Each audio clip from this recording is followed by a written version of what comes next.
আসসালামু আলাইকুম সবাইকে হেলেন কিচেনে ওয়েলকাম জানাচ্ছি আপনাদের সাথে নতুন একটা ভিডিও নিয়ে। আজকে আপনাদের সাথে আমি একটা মজাদার রেসিপি শেয়ার করব, সেটা হচ্ছে মাটন কষা। আর মাটন কিন্তু কম বেশি অনেকজনেরই ফেভারিট। আর এটা প্রপারলি বিয়েবাড়ি স্টাইলে মাটন কষাটা অনেক কম জনই আছে যারা প্রপার রেডি করতে পারে। তো এটা আপনাদের সাথে আজকে পুরো রেসিপিটাই শেয়ার করব। তো এখানে আমি প্রায় 2 কেজি পরিমাণে মাটনের পিস নিয়েছি। আর এগুলোকে অবশ্যই একটু ভালো করে ওয়াশ করে নিতে হবে। আর যদি আপনারা পারেন লেবু দিয়ে কিন্তু মাংসগুলো যদি আগে থেকে ভালো করে ধুয়ে রাখেন, তাহলে একটা যেই গন্ধটা থাকে ওটা থাকে না। তো এটার জন্য আমি প্রথমে 1 টেবিল চামচ দিয়ে দিব আদার পেস্ট, 1 টেবিল চামচ দিয়ে দিব রসুনের পেস্ট, আর তারপর দিয়ে দিব দই। এখানে এই 3টা উপকরণ দিয়ে আমি এগুলো ভালো করে মিক্স করব। আর এখানে আমি 1/2 চা চামচ অল্প পরিমাণে লবণ দিয়েছি। এগুলো দিয়ে ভালো করে ম্যারিনেট করে 10 মিনিটের জন্য রেখে দিব। তারপর একটা প্যানে নিয়ে নিব রান্নার তেল।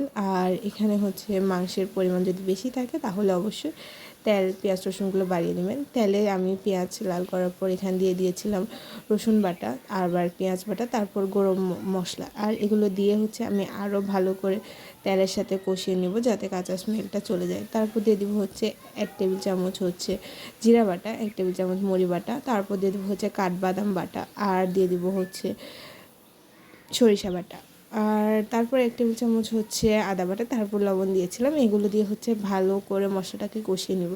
এখানে কাঠবাদাম কাজু বাদাম 2টা বাদামই আমি ইউজ করেছি, আপনারা চাইলে 2টাই ইউজ করতে পারবেন। তো তারপর দিয়ে দেবো 1 টেবিল চামচ লাল মরিচের গুঁড়ো, 1 টেবিল চামচ মশলা, 1 টেবিল চামচ হলুদ।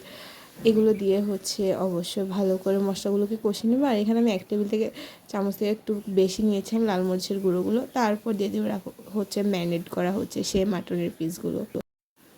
আর এরপরে মাংসগুলোকে ভালো করে মশলার সাথে মিক্স করে নেব যাতে মাংসগুলো প্রপারলি রেডি হয়ে যায়। তারপর এখানে অ্যাড করে দেবো গরম মশলা। আর এটা আমার বাসার হোমমেড একটা গরম মশলা। এই রেসিপিটা আমি আপনাদের সাথে শেয়ার করে দেবো। যারা চান অবশ্যই আমার চ্যানেলে দেখে আসতে পারবেন।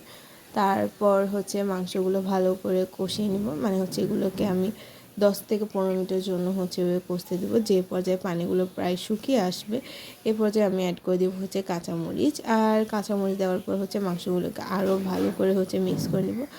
আর সচরাচর মাংসের রান্নার একটা মেইন জিনিস মাংস অবশ্যই সিদ্ধ হতে হবে। তো আমি এখানে প্রপারলি সিদ্ধ হওয়ার জন্য আমি এখানে এক্সট্রা কোনো কিছুই দিই নেই, একটু গরম পানি অ্যাড করেছিলাম। মানে ঠান্ডা পানি দিলে মাংসগুলো প্রপারলি সিদ্ধ হয় না। তো এই পর্যায়ে এইভাবে মাংসগুলো প্রপারলি সিদ্ধ হয়ে গেছে। আর এটা দিয়ে সাধারণত আমরা পোলাও, সাদা ভাত, পরোটা, নান এগুলোর সাথেও কিন্তু এই মাটনের রেসিপিটা ট্রাই করতে পারেন। আর এটা দেখতে কিন্তু মাশাআল্লাহ অনেক বেশি লোভনীয় হয়েছে। এভাবে যখন মাংসের ঝোলটা প্রপারলি শুকিয়ে যাবে এবং মাংসগুলো প্রপারলি সিদ্ধ হয়ে যাবে, তাহলে বুঝতে হবে যে আপনার মাটনটা পুরোপুরি রেডি হয়েছে।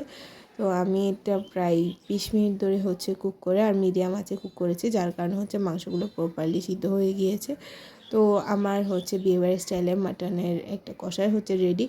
আপনারা এটা বেরেস্তা এছাড়া উপরে যে কোনো কিছু দিয়ে এটা সার্ভ করতে পারবেন। তো আপনাদের অবশ্যই ভিডিওটা ভালো লাগলে লাইক করবেন।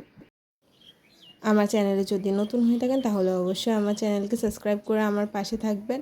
এছাড়া এভাবে সহজ এবং বিভিন্ন স্পেশাল রেসিপি পেতে চাইলে অবশ্যই আমার চ্যানেলে ঘুরে আসতে পারেন। কারণ এখানে আমি আপনাদের জন্য অনেক সহজভাবে অনেক স্পেশাল রেসিপি শেয়ার করেছি। আর দেখেন এই মাংসের গ্রেভিনেসটা কিন্তু মাশাআল্লাহ অনেক বেশি সুন্দর হয়েছে, আর খেতেও কিন্তু দারুণ হয়েছিল।